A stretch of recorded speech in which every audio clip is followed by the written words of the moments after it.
All right, I know we're all excited to get to the interview, but first, a word from our sponsor, Section 103. Now, if you've watched the channel for any length of time, you know that WreckTalk is a huge supporter of Section 103. Section 103 provides apparel, t-shirts. They have the Brent Key hoodie that I'm wearing right now. That's my favorite piece they have at the moment. If you saw, I wore the Felice Bobby Dodd sweatshirt. That's something Section 103 does. I'm a huge supporter of Section 103. I love their apparel.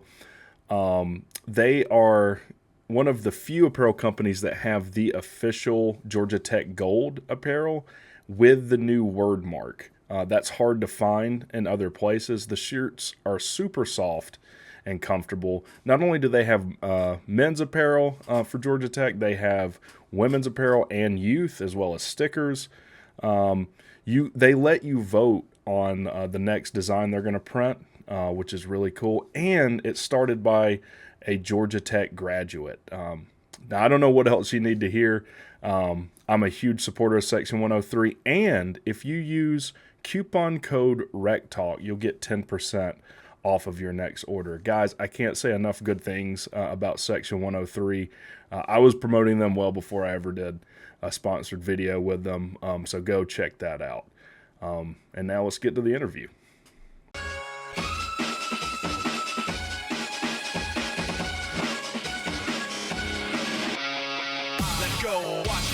Turn your back like you always do. Face away and pretend that I'm not, but I'll be here cause you're all that I got. Let go, watching you. Turn your back like you always do. Face away and pretend that I'm not, but I'll be here cause you're all that I got. Let go, watching you. Turn your back like you always do. Face away and pretend that I'm not, but I'll be here cause you're all that I got.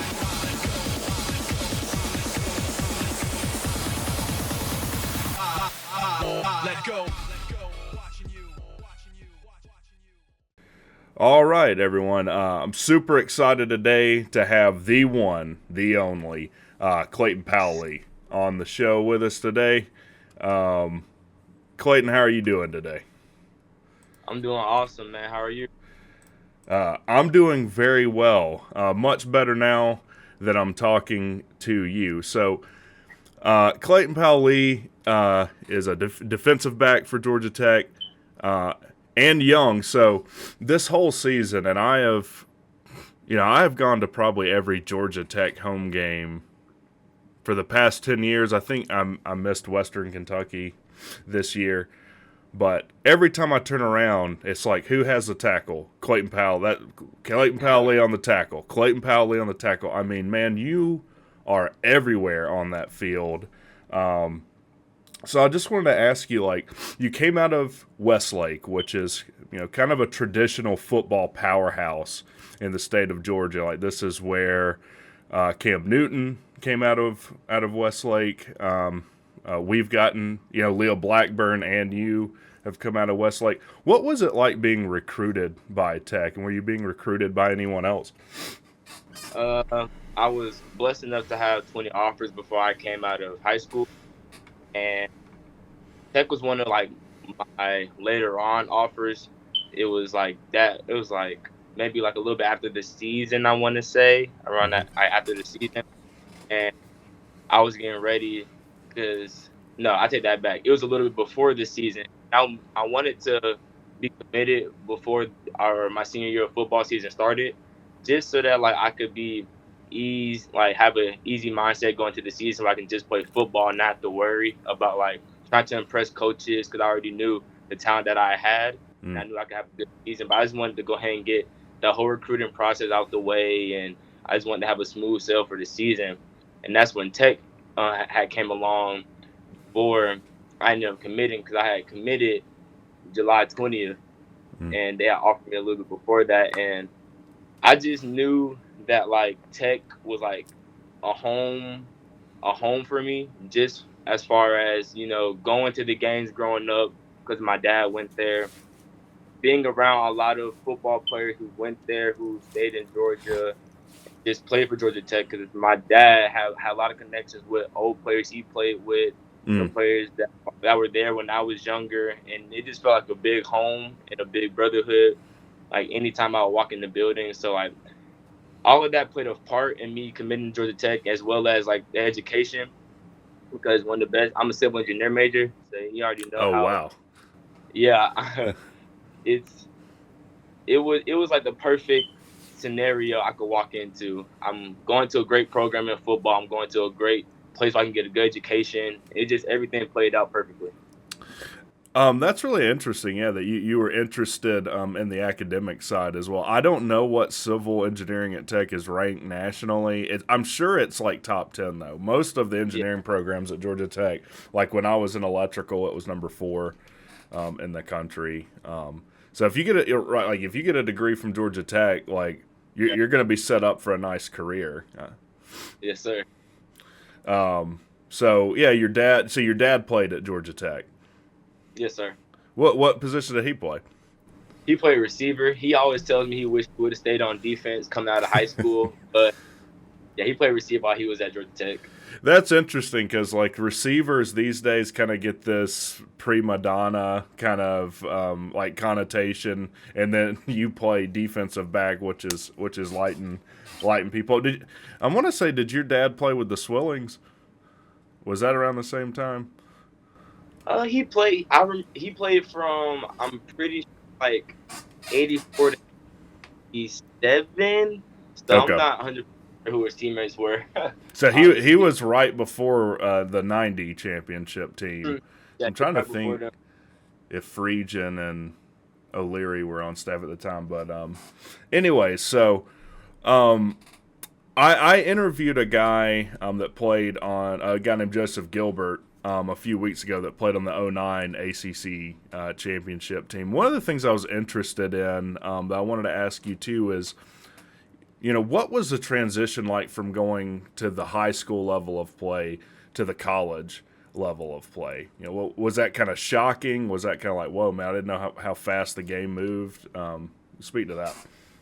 He the transition. I was I didn't roll. I didn't come during the spring. I came during that summer.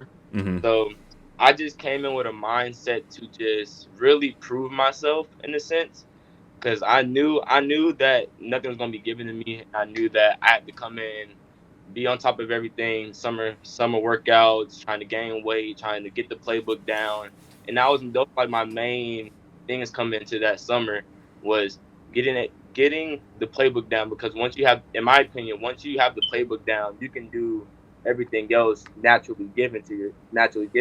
Mm-hmm. So once you get the playbook down, you're just playing football really, and that's what I took pride in going to the summer and going to that start of the season. Those are the two like main things that I was really focused on going to Yeah. that summer. So you get the playbook down, you get the fundamentals down, and then you're just making plays, which is Yes, what you did all season. And I guess the like quarterback and probably defensive back are the two more difficult positions to play, in my opinion, because from your perspective, you're not really getting to use your full speed a lot because you're in a back pedal most of the yeah. time, or you're kind of sitting on your heels waiting to see, what's going to happen offensively. What makes a good defensive back? You think like what do you really have to get right to play defensive back? For sure, in my opinion, I feel like your IQ and your hips and your footwork for sure. Mm-hmm. Because playing defensive back, you can have all the talent in the world, but if you don't have the IQ to like understand We lost you. in those little things, the football game, like concepts, the routes that they possibly will run, those like all those little tangible. You're breaking up a little bit on us. Like you're kind of coming in and out. Is it still going in and out? All right, that's better. Go ahead. All right. I was just saying that it's really in my opinion the IQ, footwork, and hips, Mm-hmm. because obviously when you go to the draft they test your footwork and your hips, and then obviously you got to have the IQ to play the game of football. I feel like as you're progressing in each level of the game, the talent, everybody's gonna have talent. Obviously, Mm-hmm. it's the little things that's gonna separate you from a guy just who has talent and then a guy who has IQ plus talent. Mm-hmm. And when you have IQ, everything just comes natural and comes easy. But when you just relying on straight talent, it's a lot of work going on in your head, trying to make sure you're in the right zone, you're doing the right thing. Like little things are a lot harder, but when you have the IQ, everything is just a lot smoother and easier. Yeah, that's awesome, and that makes sense. And I guess with your hips, you're talking about like how quickly you can open and get turned. Because yeah, once you have to do that, there's a deep threat, and you definitely gotta, I imagine, get back. Because I'm sure watching film when you got beat is not fun. And practice, it'll be a rough one if you got beat. Yeah, which I think that kind of lead us into the next thing with Andrew Thacker. What's it like playing under him? Because this year, really, the anchor and the identity of this team was the defense. Yeah, so speak about Andrew Thacker a little bit. Coach Thacker, he recruited he recruited me when I was coming out of Westlake, and it was him, Coach Burton. Tillman had just arrived when I had committed, and Coach Knight, when he was here, he was recruiting. They all recruiting me, and I would get to talk to Thacker a couple of times, and every time I talked to him, he was real cool, real nice. Like he's had a real energy, a good energy about himself when it came to like talking about the game of football, talking about defenses, like really overall, he was just a great coach, and I really saw coming in, I could really learn a lot from him because during the season he would spend time with the safeties, and it would be him and Coach Tiff, and it'll be like a big group, and everything was just running real smooth. And I feel like him as a coach, he really took pride in making sure the defense was lined up, making sure we had a great game plan for whoever we were playing against, and I really feel like as we went and execute, it really showed that we were a good defense and that he was a great coach and that everybody on the defensive staff were really buying in and doing their job, and as well as us players doing our job on the field and executing the plays that they're calling. What is his primary position that he coaches? He, how would you say that? He's really I mean, last, like he really did everything. Like he'll spend some time with the linebackers, he'll spend some time with the corners. Like he was really all around defensive coach for us. okay. So like, really played that part in making sure everybody was on the same accord, making sure everybody was on the same page. Okay. Nice. And then, there's been a ton of turnover on the staff, particularly offensively. We have a ton of new coaches. It was surprising a little bit that I believe we made 2 changes on the defensive front, and now, unfortunately, Jason Seymour, it looks like he'll be the defensive coordinator at Marshall. I guess what's the reception, or how are the players kind of taking that or feeling about that? It was tough seeing Coach Knight, Coach DT, Coach Seymour leave. It was hard on us for sure, but we knew that hopefully the guys that they bring in, whoever comes in to fulfill those jobs, can just we can still keep that production going because we don't want no drop off this next season. We want to keep going, keep pushing, and just have a better season than last year because we really saw what we could do once we got once everything is going good, everybody's playing together, playing for something bigger than themselves. We really saw what we can do in the ACC. So I really, and with the new coaches, and I feel like they have a good mindset of winning and a good mindset of executing every single play, no matter how tired you are. It's all about execution. So I really feel like the new coaches that we do have in on staff is really going to help us take it to that next level as a defensive unit. Have you talked to any of the new hires, like I think Kevin Scherer or any of these guys? Yeah, I talked to Coach Coleman. Coach Coleman played with my dad. Okay. So I had a connection with Coach Coleman before he ended up leaving. Before I came, so Coach Coleman, he's my dog. And then linebackers coach, I've talked to him a couple of times, and when I do, it's just all great conversations about football, life, really everything that plays a part into how a football player lives. So I like both of them. I really feel like they can help us this season.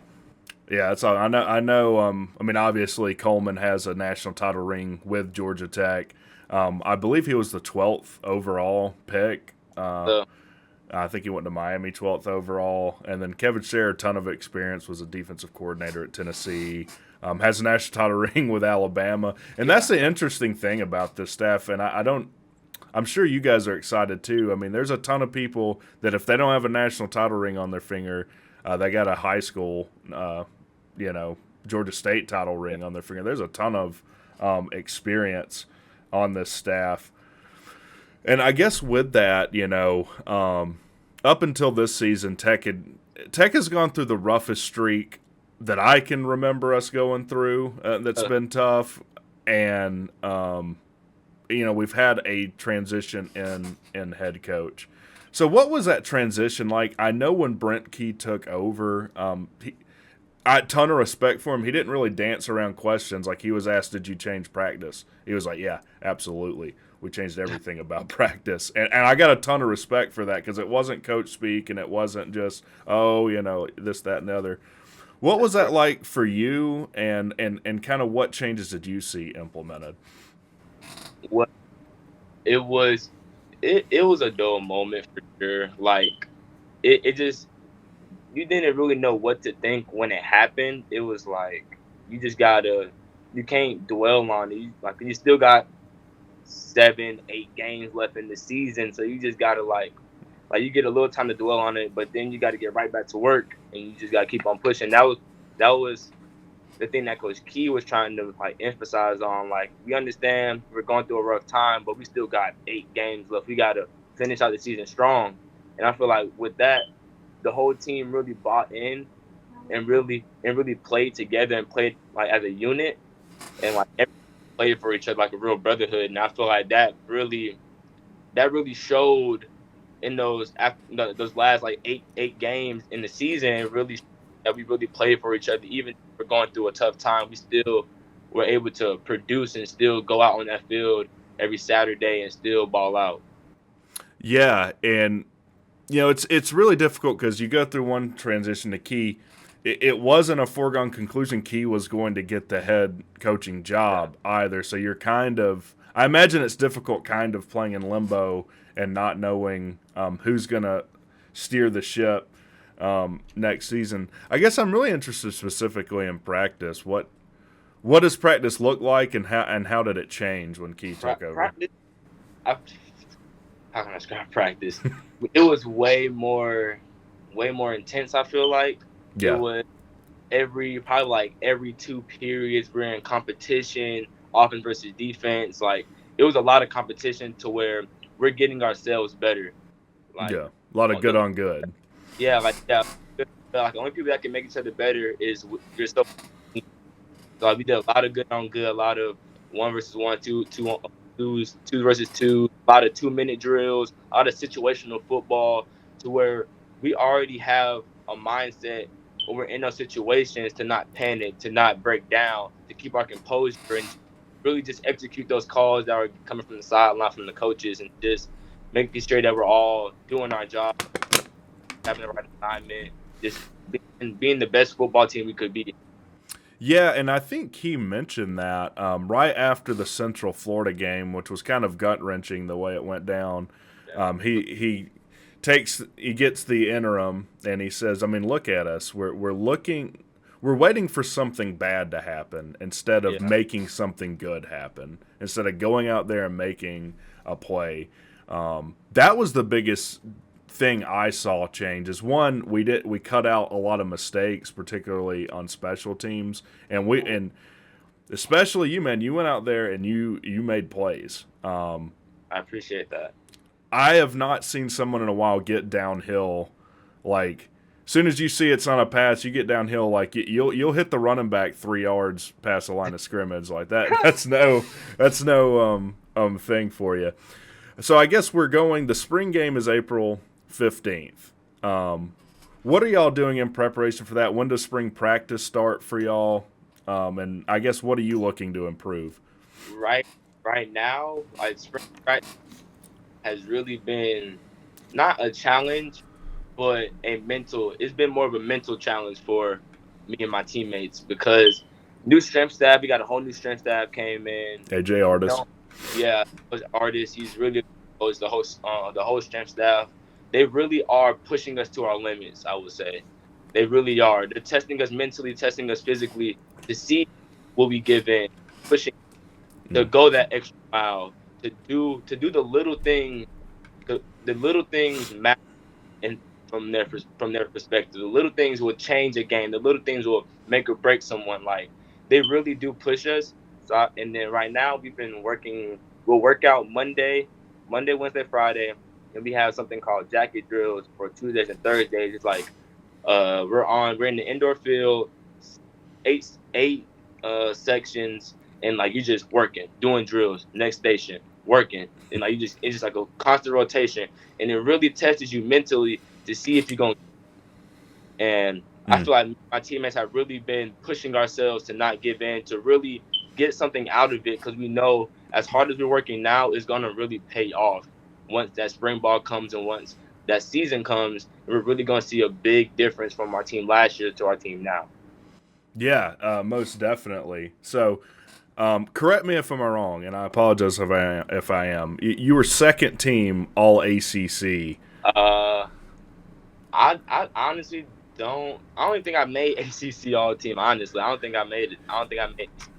You were All ACC something. Yeah, all defensive back of the after our Virginia Tech game. Yes, sir. So, what do you feel like you can prove on? Because you've caught on really quickly. You've had a ton of success early on. I guess, how do you stay hungry to keep getting better, and what do you think you need to improve on? I guess going into the spring. With my parent, well, I would say my grandfather. He really, like, before he had passed away, sadly, he really taught to me a lot about just staying humble, seeing the little things you can improve on. Like, you can only, like, the only way you're gonna improve is if you notice the things that you're slacking on. Like, if you feel like you're just doing so great and dandy and everything, you're not gonna be able to improve, or you're not gonna be able to see the little things that you can improve on.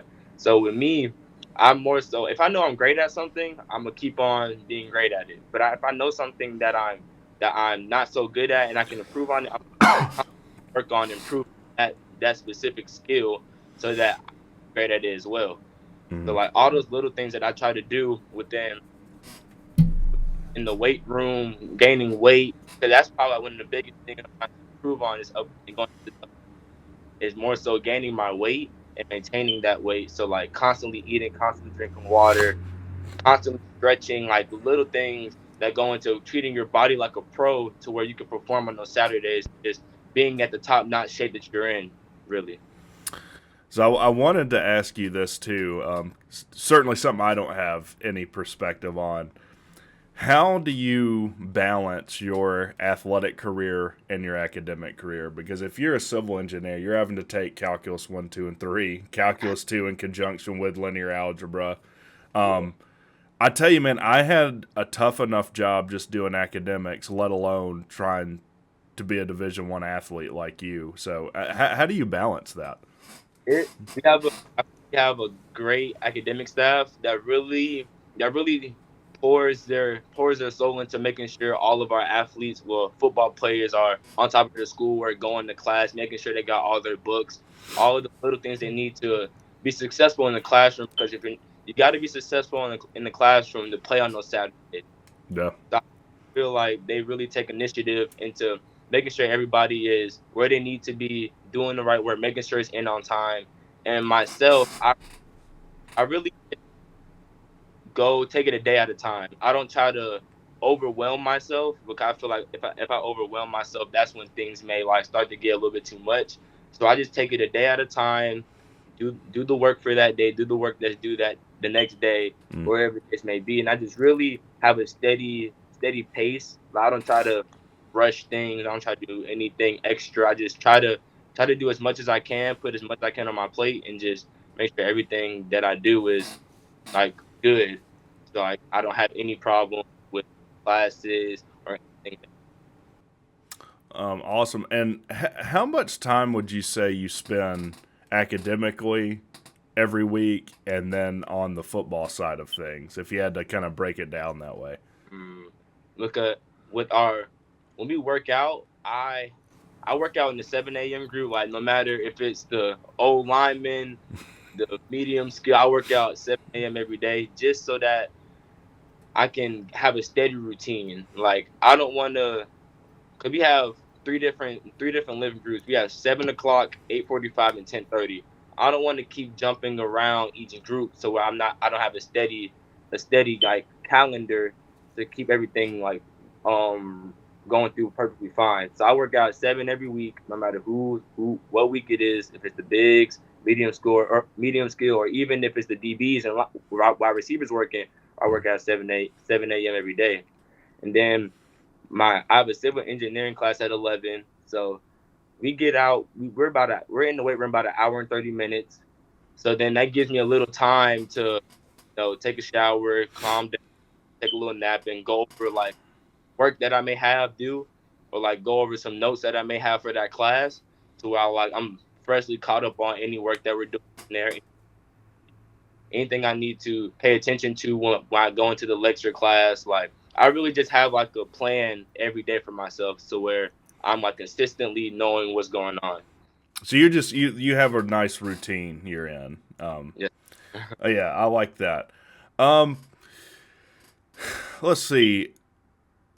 Tell me about Brent Key. I think a lot of people are going to want to know, like, what Brent Key's like. Just from what I've seen, like, he seems super passionate, but also super intense. So, like, in press conferences, I've talked about this on our live show, like, he'll kind of try and make a joke, but you don't know if he's joking or he's, like, going to assault somebody.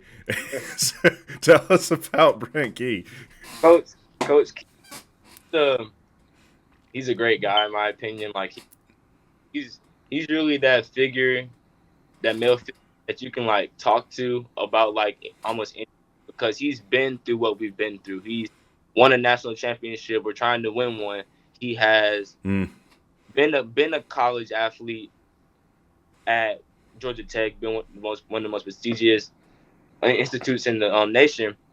But he really just buys into his players. He makes sure everybody's okay. Everybody is heads on. Everybody is calm. Like he really takes initiative into making sure everybody is okay mentally, physically, no matter what. Because he's been real intense about academics, because he really wants the whole team to buy in and help out what we're trying to accomplish this season as far as winning a national championship. So I feel like that's where his focus is right now, with school, and then us just being the best versions of ourselves in the weight room when we're on the field for the little amount of time that we have doing drills and stuff. Like he just wants us to be the best person we can be on the field.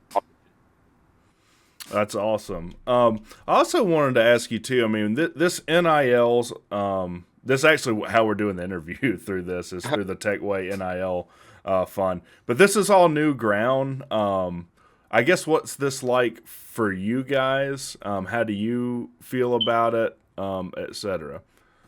Well, after the season, Coach Key had brought some players into his office talking about the Techway thing, and he's really, like, when it came to the Techway and who will like be first hands on to the NIL deal and all that, he wanted to pay respect basically to the players who bought in, did their job, did everything they're supposed to do off the field and on the field. So he wanted to, like, how can I say, like he wanted to make sure the players who did what they're supposed to do off and on the field, to make sure that they were taken care of when it came to NIL, because everybody knows NIL is like a big thing these days, and it's like that's like, as well as the program itself bringing in players and bringing in those interests from other players around the country, the NIL also is playing a factor in getting those recruits in from the transfer portal, as well as the classes of 2023, 2024, and etc. So I feel like he wants to really jump ship and really just get everything rolling because he already sees the potential that we have. He wants to just keep on building on that and just keep on building. Yeah, it sounds like he just wants to get it set in stone, right? Because what I'm sure would be frustrating is you kind of have to keep recruiting and things throughout the year, and you can't just focus on coaching your kids and winning football games. So with that being said, we got a ton of transfers coming in, particularly on defense. We've got I get Andre White from Texas A&M, Braylon Oliver, a kid from Douglasville that's transferring from Minnesota. Have you? Yeah, I don't think they're on campus yet. They might be. They are. Yeah, Okay. yeah. The ET from Clemson, the DN, he's on campus now. Can you Right. pronounce his name for me? Because We call him ET. I know. ET. Yeah, we just call him ET. I like it. He's from Clemson. Then Braylon, Minnesota, he's already in, and then Andre from Texas A&M is already in. So we brought him in as brothers. We really got a connection. I feel like we're really building a connection with the guys who were here last year and with the defensive that came in. So I really feel like we're building a big connection to where we're able to just keep on working and keep on doing what we've been doing all season and all off season. Just been working. Right. That's awesome. Well, what are your goals coming into this season? What does Clayton Powell Lee want to accomplish? I haven't really thought about it, but like self accolades for myself off the field and on the field. For off the field, I made Dean's List last semester, so I want to. Congratulations! By the way, everywhere else the Dean's List is a 3.5. At Tech, it's a 3.0, and that's because that's how difficult. If you look at the average GPA for any class in engineering at Tech, it's usually around a 2.7. Yeah. So most aren't making it. So congratulations. Thank you. So I want to double that again. I want to also make the Dean's List for this spring. So I've been really on myself about making sure I'm doing everything right off the field and classroom and stuff. And then on the field, I'm not gonna say I got snubbed from the All ACC, but I do want to prove myself to the ACC that I am one of the best safeties in the ACC. So I really want to step my game up and just make that All ACC team, no matter what team it is. Like it's still a blessing, no matter what. And then I honestly do want to make that All American list, not an honorable mention. I really want to make that All American first or second team list, and I really am just pushing myself to make those accolades. And also, I want to win again another ACC debut of the week. So those are 3 goals that I really have in mind for myself that I really feel like I can accomplish if I keep on doing the same things I've been doing as well as right now. No, I think that's 100% reasonable for you, and I think even like you can set aside like you said, everyone at the D1 level who's starting at defensive back is around a 4.4 kind of guy. They all have got speed. They all have a pretty good head on their shoulders. The great thing about you, it's like I don't know if you ever play golf, but it's yeah. Do you got the stones to make a putt when you got to? Like Clayton Lee is a kid that makes a play when we need to make a play. Like you, Ely, and Thomas were an absolute thrill to watch last season. So I don't know that I have any more questions. Is there anything that you would like to be asked or that you would like to talk about? I have nothing. I just want to say to all the Tech fans out there that the Yellow Jackets have a special season for y'all, and that we are coming for that key spot. We are coming to win a bowl game and go to the playoffs, and we are doing everything in our power to make those things happen. We have I feel like this season is going to be real big for upcoming season, and I really am ready for it. That's all I got to say. Oh, that's awesome, man. We got a lot to look forward to, and I guess I do have one other question. What is your favorite Georgia Tech YouTube channel, and why is it WreckTalk? It's because you get everything you need from it. You get the updated sports about Georgia Tech. You get literally everything from it. Literally. Well, man, I know you're going to be busy in season. If you ever want to stop in, every Sunday night we do a live show at 8 p.m. We'd love to have you. Yes, sir. Clayton, thank you so much for doing this, and go No problem. Jackets. Yes, sir. Go Jackets.